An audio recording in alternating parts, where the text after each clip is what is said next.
I just remember all of a sudden just being like, oh my God, I don't feel good. Previously on the Retrievals. It was an unfathomable amount of pain. And I remember begging them to stop.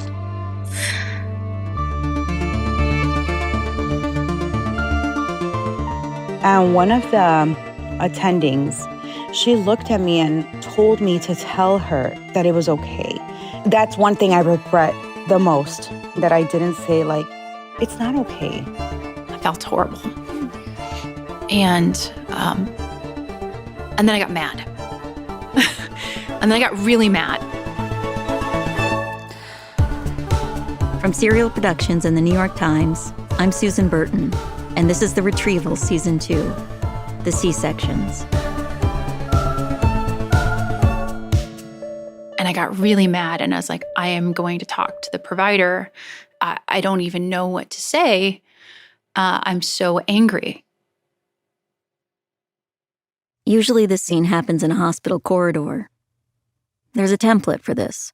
One doctor dressing down another, maybe shouldering furiously out of an OR, stripping off gloves, throwing them into a bin with an emphatic gesture, and turning to face their colleague.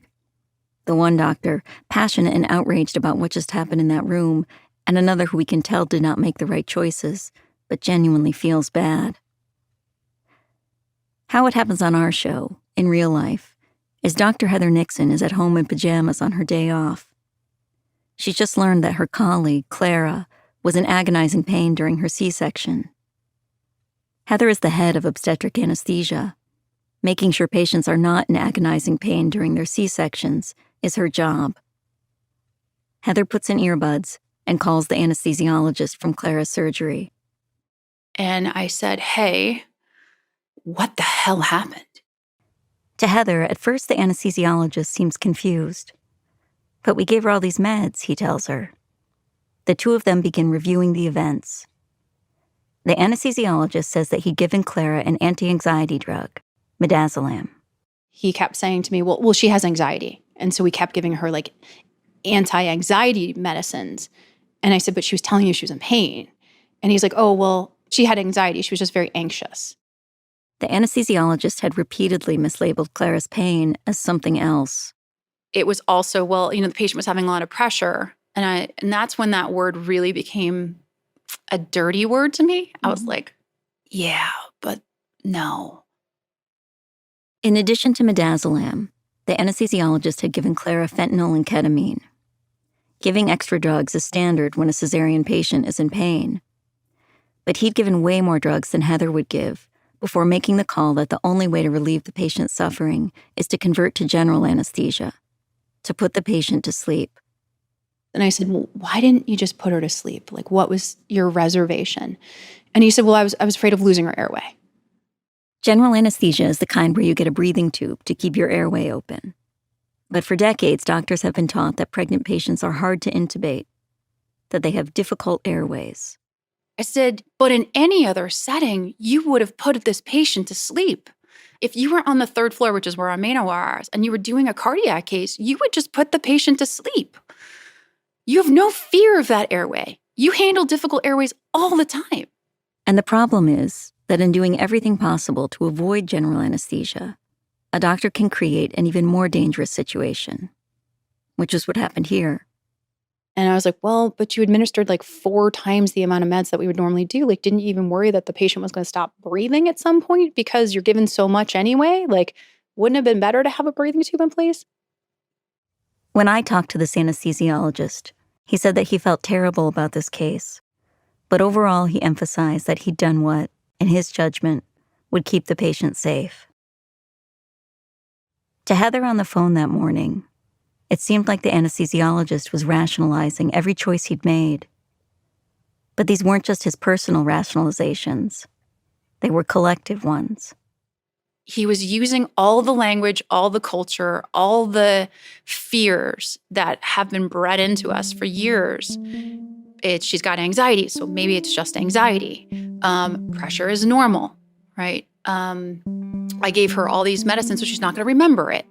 I don't want to harm her with taking on her airway.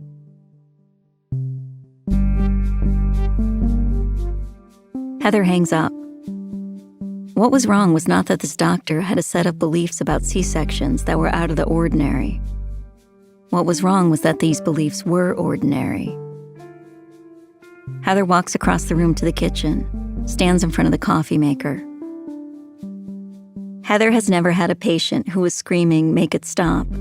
She would never let it get to that. Has she had patients who felt something during cesarean? Yes, all the time. Patients who've been uncomfortable? Yes. Patients even up to the level of, "Well, I'm not torturing you, but you're really not okay." Yes, that too. She's heard about patients who've, quote, felt everything.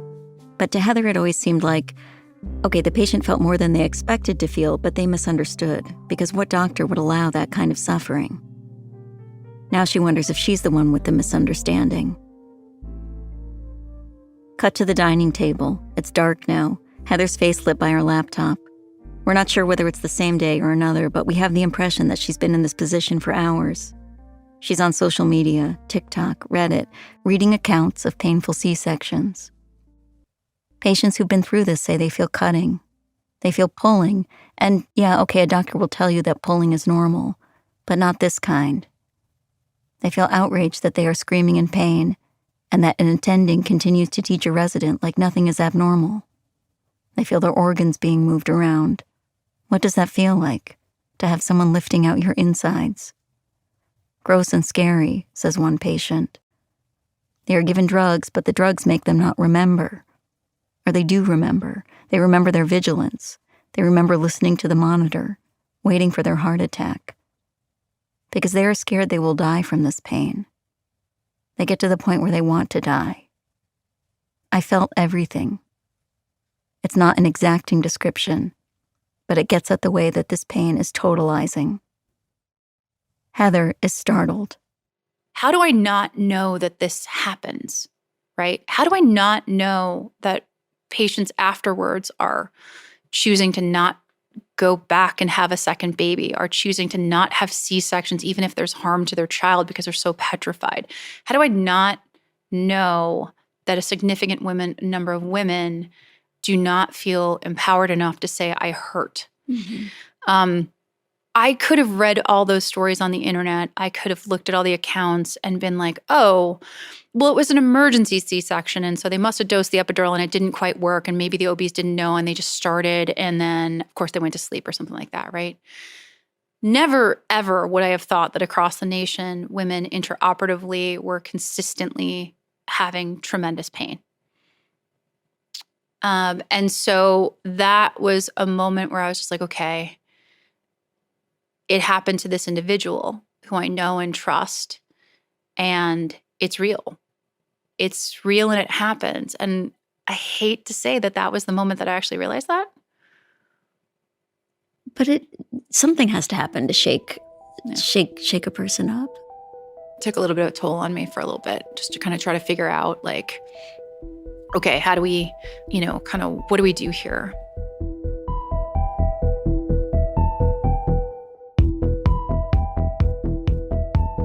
Medical dramas. They're often used to explore social issues. In the writer's room, you work that into the plot. What if so-and-so got AIDS? What if there was a pandemic? But for our characters, the social issue isn't being grafted on. It's just what happened to them. Heather closes her laptop. She doesn't yet know exactly what to do, but she knows she's going to do something. With the light from the laptop screen gone, the room is dim, and we now fade completely to black.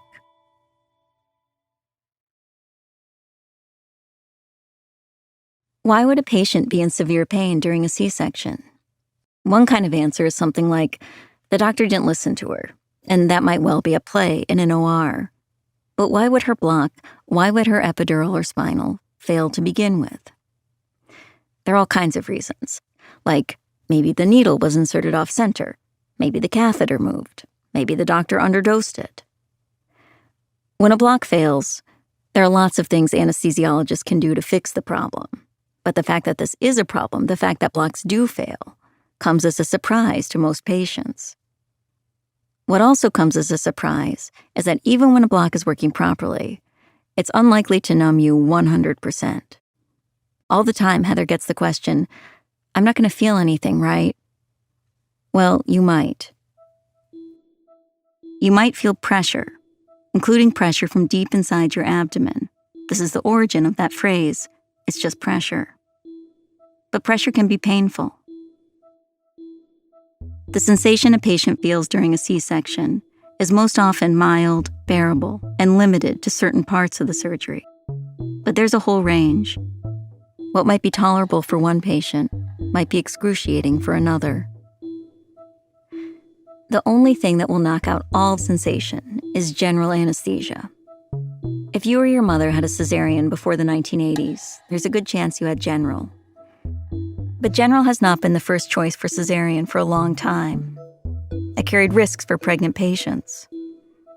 Some people I spoke to pointed to a 1997 paper that showed a way higher mortality rate for general anesthesia during cesarean as a turning point that led to the teaching, "avoid general at all costs."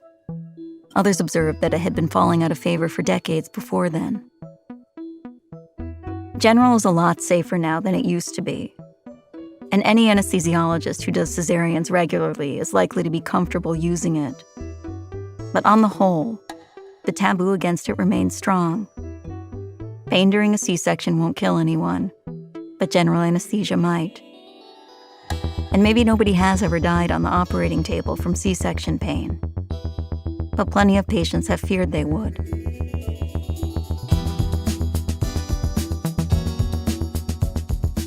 There are all these common phrases doctors say during cesarean. "We're almost finished. It's just a few more minutes."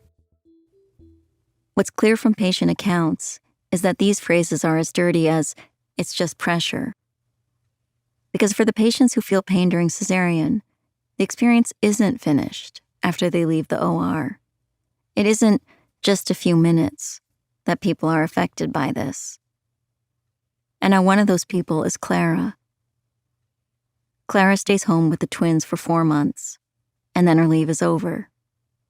Shot of the staff elevator opening, Clara and the crowd stepping out onto the 4th floor. Clara's not just going back to work. She's going back to the site of what happened. And as soon as she arrives, she is flooded with rage. I mean, even the sight of the logo made me angry. Walking in the hall made me angry. I couldn't believe I had to be there. I couldn't believe I was back.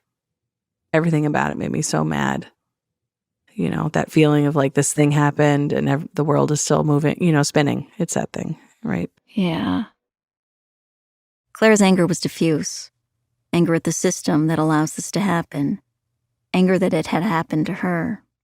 But there was also welcoming, caring coworkers, right? You come in, they're so happy to see you. How are you? How are your babies? Show us the pictures. In the hallway, a coworker in scrubs comes toward Clara with outstretched arms.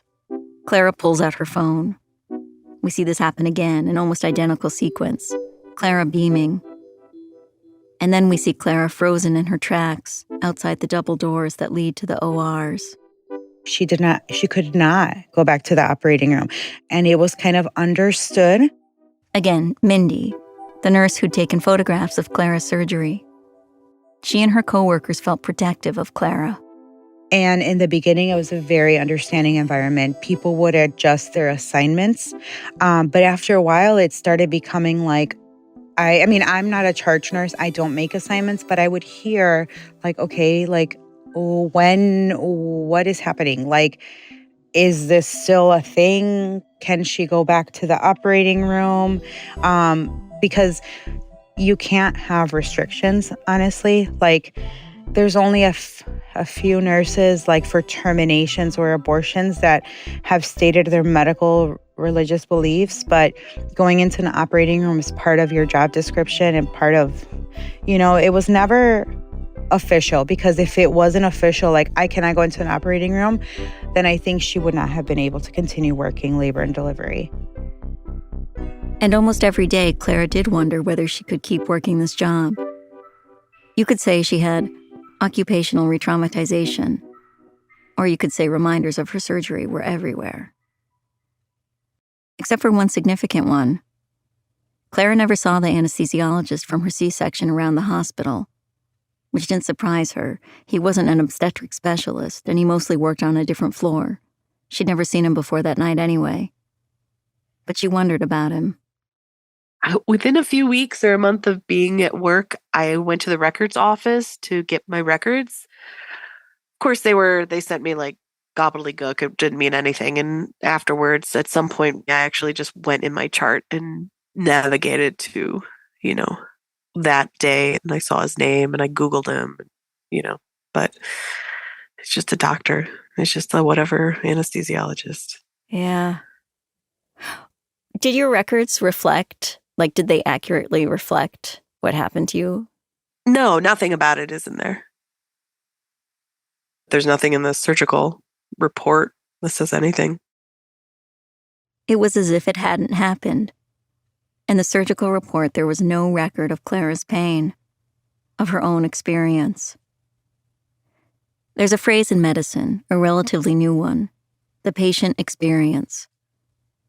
It's meant to capture the idea that it's not just the outcome of the treatment that matters, but what the patient feels during it. It's a well-intentioned phrase, but it's odd that it needs to exist, like it's a name for something that had been left off the list. Guys, the patient's experience. Oh, shit. Of course, there was someone at the hospital who'd been thinking a lot about the patient experience. Heather.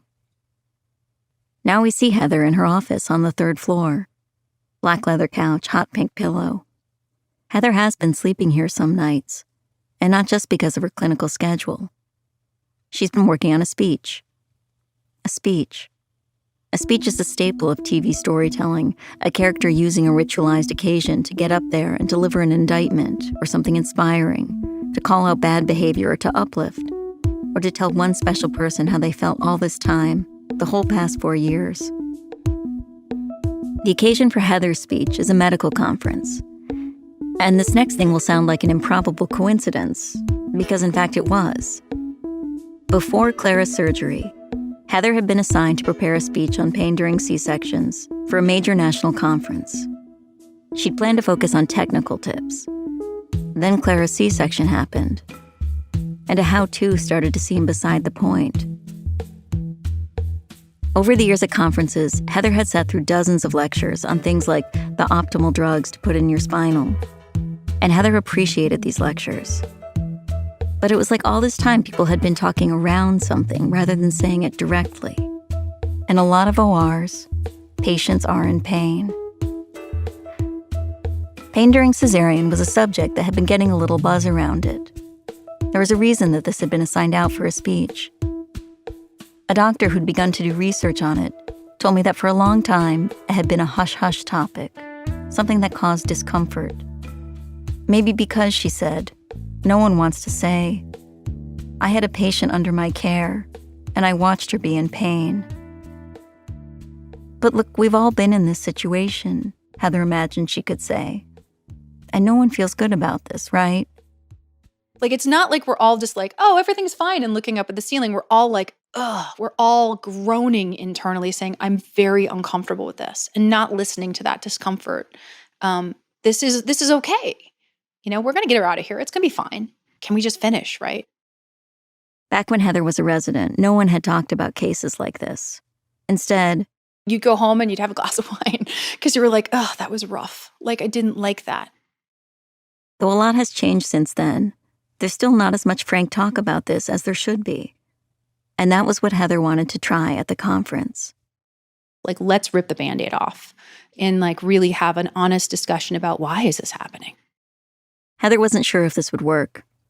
It depended on the willingness of people to actually stand up and come to the microphones and speak, to risk the judgment of their peers for choices they'd made in the OR or hadn't. Some doctors in the audience would be aware of pain during cesarean as a growing concern.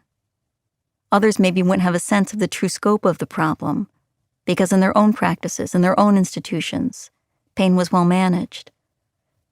But even the people who thought they had it right, did they really know what was going on for their patients? This kind of thing would not be typical for this conference at all. Heather worried that people would judge her for standing on a scientific stage with an unscientific speech. But over the past several months, she'd come to understand that this problem wasn't limited to extreme cases like Clara's. The problem was that pain during cesarean had been normalized. To varying degrees, it was happening all the time, and patients were being harmed by that. She needed her colleagues to see what she had. I'm not going to make this a scientific presentation. I am going to make this something that is emotional, because for the patient it is, right? The consequences are emotional and devastating, and I want the audience to feel that. I want everyone to be a little horrified. I want everyone to be a little outraged. I want everyone to be like, yep, we got to fix this. Yep, there is a problem. They need to have the same eye-opening moment that I've had, that I can't believe that I'm just having. And now we see Heather's flight to the conference soaring up into the air. Because why not? What happens when she lands? That's coming up after the break.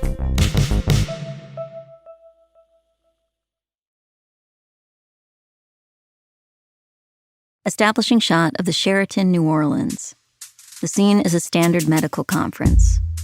Doctors mill around in enormous open space, drinking coffee, wearing lanyards. It's SOAP 2023, the annual national conference for obstetric anesthesia. Today we have some excellent talks for you. First up, we're going to have... Now we see Heather on stage in a ballroom, a jumbotron on either side. She's wearing a pale blue suit. Good morning, everyone. So we've had some changes in the schedule. It's 8 a.m. on a Saturday. Doctors are still filing into the room.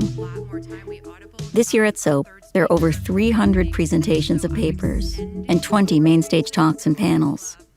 Of those talks, only one is on intraoperative pain during cesarean. Heather's. Heather begins with a play on the phrase that everyone will say in their own talks. It's literally in the rules that you have to do it. I have no financial disclosures to make, but I do have several disclosures to make. Her disclosures are that this will not be a usual talk at all. My actual disclosures include audience participation is absolutely expected. So I hope you have your coffee in hand, because I feel like this is a topic that there's really not a lot of consensus on. We don't have strict guidelines. There's a spectrum of practice. There's maybe some misinterpretations, and we need to all get on the same page about how we approach this. And then finally, some of the content may be very graphic or explicit. It may be a little disturbing, and I'm hoping that's the case because I'm trying to generate some urgency around this issue. So we're going to start with a story. My story starts with a patient named Jennifer. She's admitted to L&D at 37 weeks for a twin gestation. Now, her obstetric... Jennifer is Clara. Heather had asked Clara's permission to use her story for the speech and promised to de-identify her. Heather narrates through Jennifer/Clara's labor, the decision that she needs a C-section, the move to the OR. We start the C-section, baby's delivered. After that, it gets a little dark. Heather says that the patient starts moving around, that she starts to feel pain, that the anesthesiologist gives her additional meds. Jennifer gets 150 of ketamine, 300 of fentanyl, and 6 of midazolam. We see a couple reaction shots. One doctor even withdraws a little in her chair, and we understand how out of range these doses are. On the jumbotron behind Heather, we see an eerie grayscale image of a cesarean delivery. PowerPoints for presentations normally are showing graphs and data, but the only information Heather wants to convey right now is feeling. Heather continues with the horror of the surgery, through to the moment an obstetric colleague showed up for his morning shift, and the nurses grabbed him and pulled him into the OR. He looks at the OB field. He sees that they're on skin, walks to the front of bed, and he sees a father who has an ashen face, is shaking, and a patient who is thrashing with tears falling down her face. So he takes, unfortunately, it's the end of the case. There's not much he can do. Takes the patient to the PACU. And I get a call, okay? So I kind of tipped my hand in saying, this is not some ethereal case. This happened on my unit. This is why I'm here today. But what if I told you that the patient was a colleague and someone who worked on L&D? Horrific. And so when I went to her, she wasn't really ready to talk about it. And I said to her, I'm going to do something about this. I'm going to make sure that this doesn't happen again. But I need your help. And when you're ready, I'd like you to give a statement. So here's Jennifer's statement. I want them to know that for weeks after birth, I could not close my eyes without hearing my screams in my head. I want them to know that I could not wash my own incision. When my husband came near to wash it because she had to ask him for help because she couldn't physically touch it without her hands locking up, I was scared. There were wrenching sobs every time I needed to wash it. She had a visceral reminder of her pain on her body. I want them to know that despite all the fucking ketamine and whatever else, I could still feel pain. I was just hallucinating and could not make sense, but I can remember begging them to stop. Usually at a medical conference, people are typing on their laptops or holding their phones up to the screen to take pictures of the slides.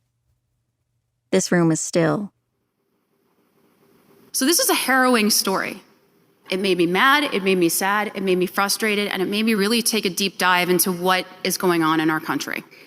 If you go to Google and you search intraoperative pain for cesarean delivery, you will see horror stories across this country. And this is really staggering because nowhere else in anesthesia do we allow this to happen. Nowhere, right? If you have a block that doesn't work for an ortho case, your patient goes to sleep. We don't suffer through it. We don't bite the bullet. We don't ask our patient to just take it.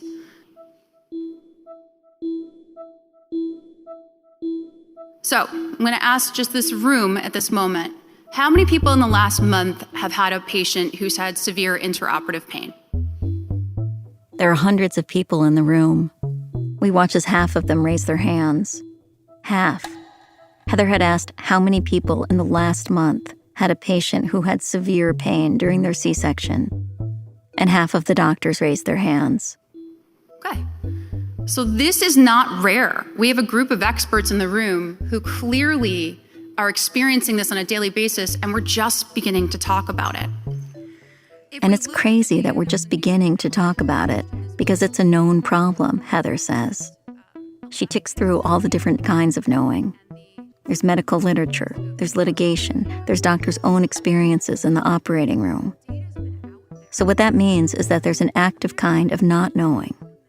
And that act of not knowing is as much of a problem as the pain itself. So how do we fix this? How do we think about this? And how do we change what's happening?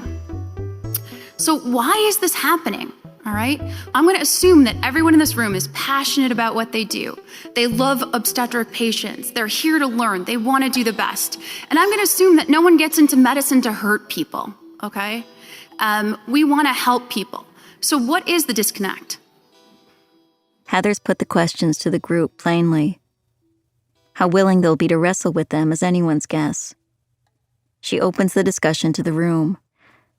The first person to speak is a doctor from New York City named Dan. When we think about why this happens, I think there is this specter in the back of our heads that says, oh crap, the spinal's not working. If I have to induce general anesthesia, there's a chance, because we all have PTSD, that the pregnant airway is horrific, that I'm going to lose the airway and the mom will die.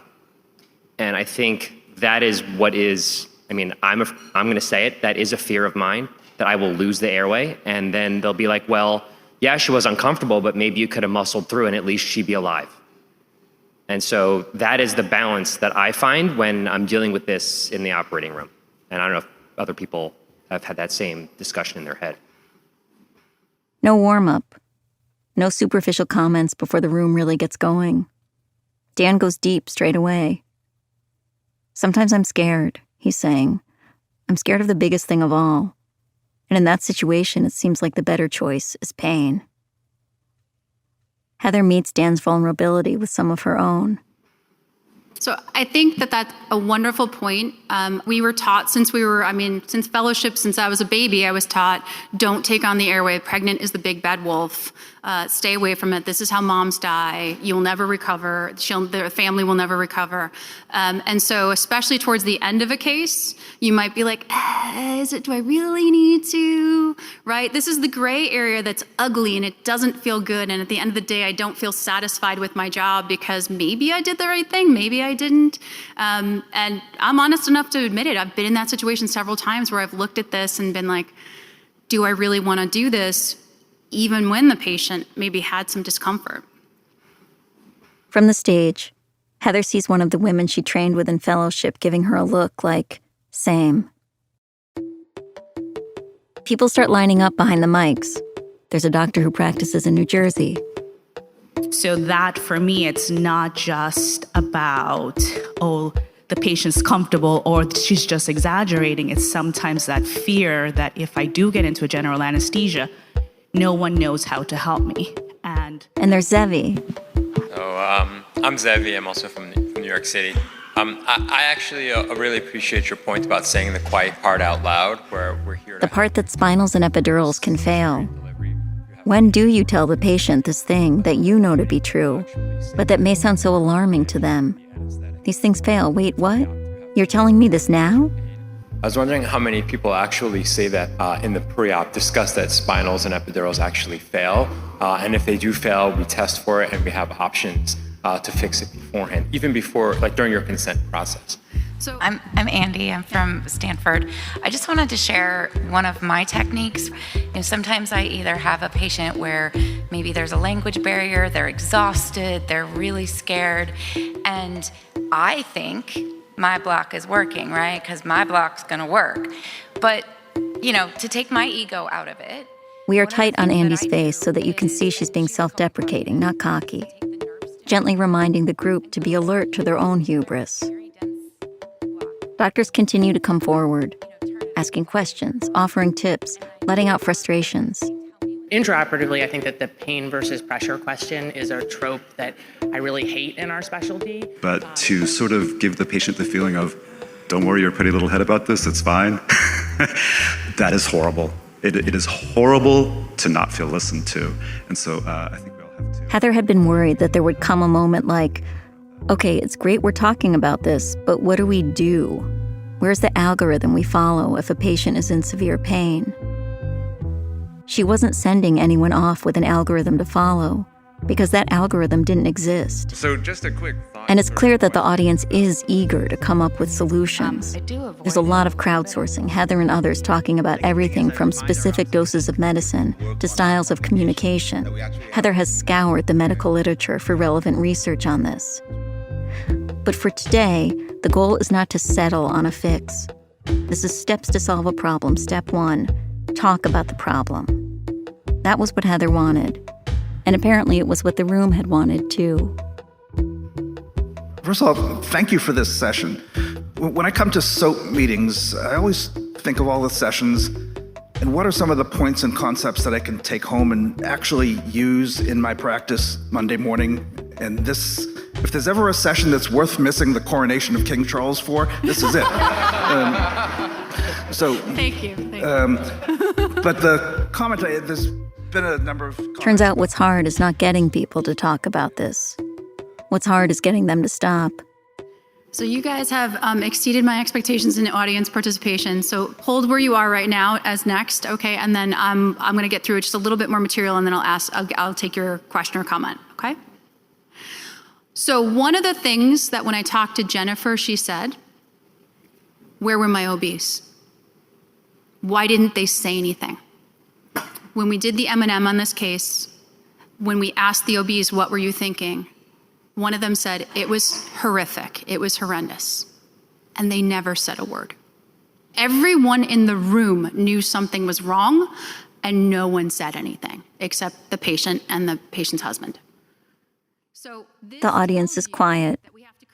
They've also been in ORs where it felt impossible to intervene.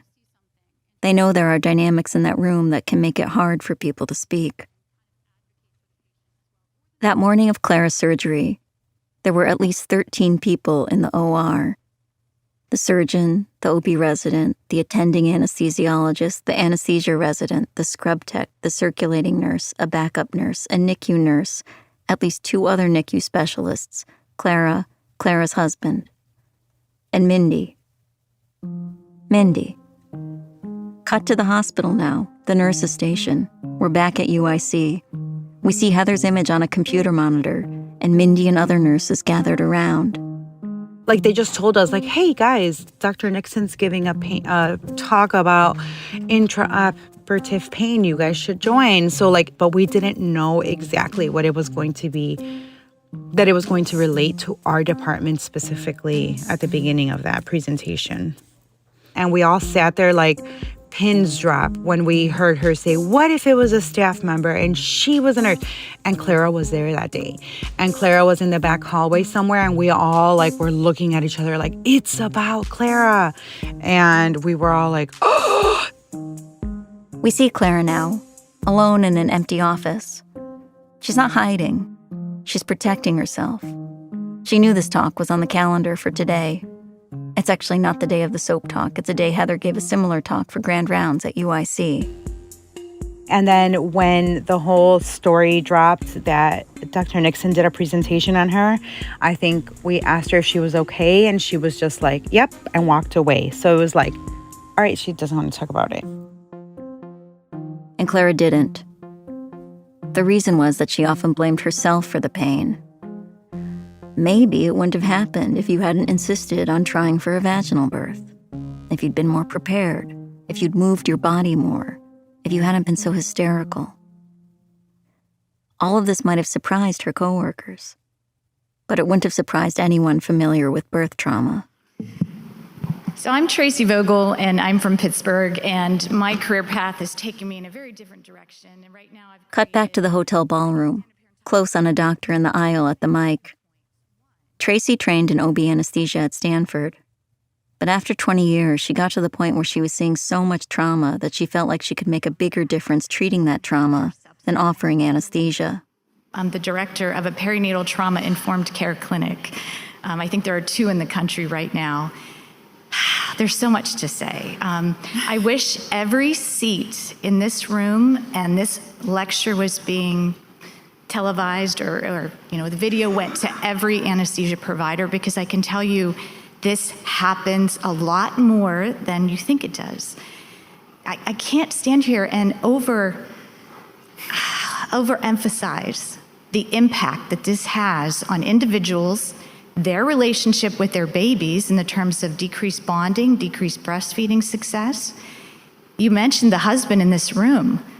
The impact on him, on the partners, on their relationships. Believe me, I've worked with so many women. I hear 11 traumatic stories a week.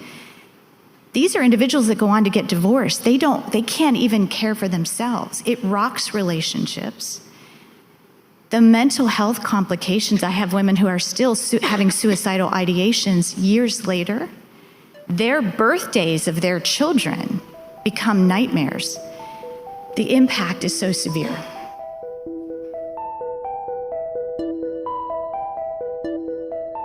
Heather's talk lasts 90 minutes.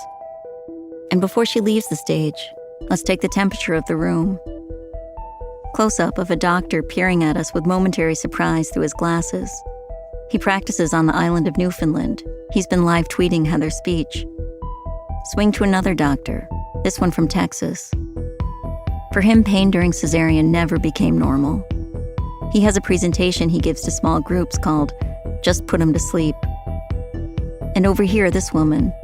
For years, she'd been focused on pain after cesarean. That's where a lot of them were. But recently, she actually wrote an editorial titled, Are We Finally Tackling the Issue of Pain During Cesarean Section? And just one more doctor, long blonde hair, her uterus ruptured during labor, and she felt it. She'll start crying if she talks about it. She grew up in a rural town, and the pain inside her body was the pain of a branding iron. And as they rolled her into the OR for an emergency cesarean, she was scared her anesthesia wasn't going to kick in time. but she resolved not to say anything if it didn't, because she didn't want a single minute to be wasted. She didn't want her baby to die. Her anesthesia did work, but that experience taught her something subtle and important, that even when a cesarean patient is in excruciating pain, she may not report it.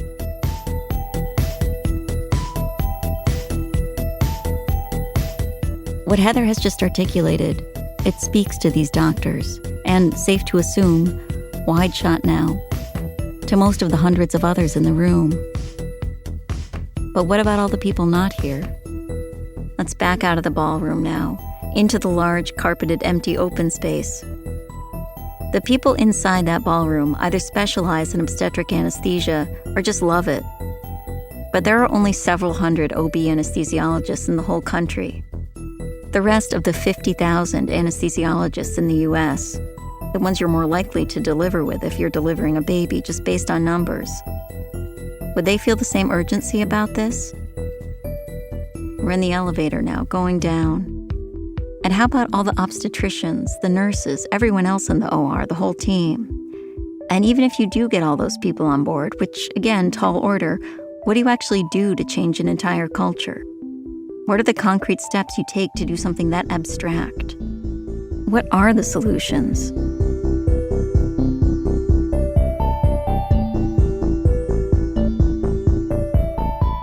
Elevator door opens onto a new location. We step out not into the hotel lobby, but into a rural landscape. A woman in tall rubber boots is walking 3 glossy black retrievers through a muddy field. Heather wondered, how do you solve this problem? On the other side of the ocean, up north in the English countryside, a former wedding photographer with no medical training had been quietly working on the answers. That's on the next episode of The Retrievals.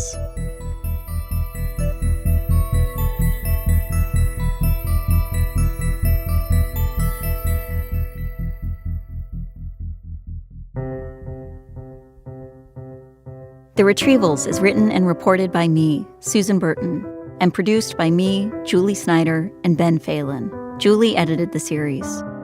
Ben did research and fact-checking.